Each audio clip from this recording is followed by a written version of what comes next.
sida loo ogaado qofka aad la socoto inuu kula wada xidhiidh been ah. Beriyahan waxa wareer noqotay sida uu qofka u kala saari lahaa qofka uu xidhiidhka la leeyahay inuu daacad u yahay iyo inuu khiyaanayo misana uu jacayl been ah ku mashquulinayo iyo inuu yahay mid fiican xidhiidhkiinu maadaama ay fudayd noqotay beriyahan dambe inuu qof kastaaba uu ku dhihi karo waan kaa helay waan ku jecelahay iyo wixii la mid ah. haddaba muuqaalkan ayaan kugula wadaagi doonaa sidii aad ku ogaan lahayd calaamadaha jacaylka beenta ah ama xidhiidhka aan kuu fiicnayn adiga. lambar 1 khilaafkiinu waa joogto hal maalin nabad idinkuma dhammaato ilaa aad iskhilaaftaan ama aad istagaashaan ugu yaraan 3 mar. laakiin xasuusnow lamaanaha dhabta isu jeceli way istagaalaan laakiin mar walba maaha inay istagaalaan. taana waxa ka xakamaynaysa xushmadda iyo jacaylka iyo kala dambaynta ka dhaxaysa labadooda. laakiin jacaylka beenta ahi maalintii 3 jeer ugu yaraan dabcan waad iskhilaaftaan. tusaale ahaan khilaafkaasi wuxuu noqon karaa ereyo adiga lagugu liidayo oo sudhigna ku ah qofnimadaada had iyo jeerna uu qalbigaagu dhibsanayo. lambar 2 iska warhayn ma jirto meesha. marba haddii aad ka weydo maalintii ugu yaraan 1 ilaa 2 mar uu xaaladaada ku ogaanayo ama aanu ku soo wicin xataa 1 mar, jacaylkaasi waa mid been ah. waayo qofka ku jecel xasuustiisa kama baxaysid, mar walbana wuu ku soo xasuusanaya had iyo goorna wuu ku soo wacaya adiga. lambar 3 waqti kuma siiyo qofkani. haddii uu ku siiyana waqtigaasi waa miduu meel uu ku bixiyo waayey. waadna tabaysaa waqtiyada uu firaaqada leeyahay halka uu ku bixiyo, iyaduna waa calaamad kale oo cad. waayo qofka ku jecel markuu firaaqo helaba waxa uu markasta doonayaa inuu waqtigiisa inta ugu qaalisan ee ugu mudan inuu adiga kula qaato. lambar 4 kalsooni kuma qabtid qofkaas. qofka aanad naftaada ku aamini karin kuna kalsoonayn kuna odhanaya waan ku jecelahay jacaylkiisu waa been. waayo qofka jacaylka dhabta ahi uu hayaa heer wuxuu ku gaadhsiinayaa naftaada oo idil aad isaga ku aaminto.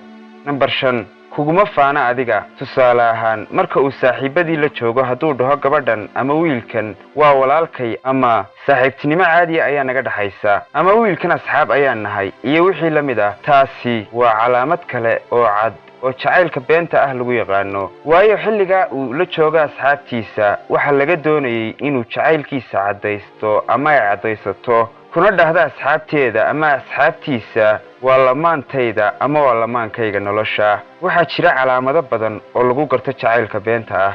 lambar 6 waqti lumis jacayl. midka noocan oo kale ah qofka jilaya waxa uu doonayaa oo keliya sheeko, waxa kaloo uu doonayaa inuu waqtiga kugu dilo. taasina waxay u badan tahay dhalinyarada siiba dhalinta camal la'aanta ah. qof kasta oo uu arko ama qof kasta oo ay aragto waxay rabtaa ama uu rabaa inuu la sheekaysto. jacaylka noocan ahi waxa uu sii xoogaystay markayna soo galeen social mediahu. haddii aad habeen kasta 10 qof la sheekaysato oo aad mid walba jacayl la wado, ogow waxaad ku dhex jirtaa jacayl waqti lumis ku salaysan. macquul maaha qalbi hal mar wada jeclaan kara 10 qof. marnaba qof ha ka qaadin ballan beena, maxaa yeelay waxaa laga yaabaa inuu qofkaasi si dhaba adiga kuu jeclaado. lambar 7 xidhiidh aan caafimaad qabin. midka noocan ahi inta badan waxa sameeya qof horay loo soo khiyaanay oo isna doonaya inuu markiisa aarguto qof kale oo aan waxba ku samayna ama aan ka galabsanna inta uu jacayl la bilaabo kadibna uu kaga baxo, weliba isagoo ku samaynaya qofkaasi naxariis darro aad u weyn. inta badan dadka sidan sameeya waa kuwa dhaawac kaga yaala qalbiga, waxaanay doonayaan dhibaatadan haysata wixii ay ku iloobi lahaayeen kadibna ay dad kale ugu xadgudbaan dareenkooda siduu uga khafiifo dhaawaca nafsiyanka ah ee ay la noolyihiin. haddaba maxaa ku dhici doona dadka sidaa u dhaqma? wax badan way khiyaanaan dadka, laakiin ugu dambayntii khiyaanadaasi iyada oo loo kaydiyey oo qof ah ayay nolosha wadaagaan iyagoo aan lahayn wax dookha. ugu dambayntii jacaylkan ujeedadiisu waa la isoo xanuujiyey anna markayga aan aarsado. jacaylka noocanina inta badan wuxuu ku soo dhammaadaa dhibaato iyo murugo iyo qalbijab aad u weyn. waa intaa muuqaalkeennu waxaan rajaynaya inay wax badan idinka caawin doonto. I hope inaad ka heli doontaan. haddii aad nagu cusub tahay fadlan subscribe noo saar. haddii aad ka mid tahay asxaabtaydii horena fadlan muuqaalka like noo saar si uu u gaadho dad badan. tan iyo muuqaalkeenna xigana waxaan idinku dhaafay nabadgelyo. guulaysta mar walba saaxiibayaal.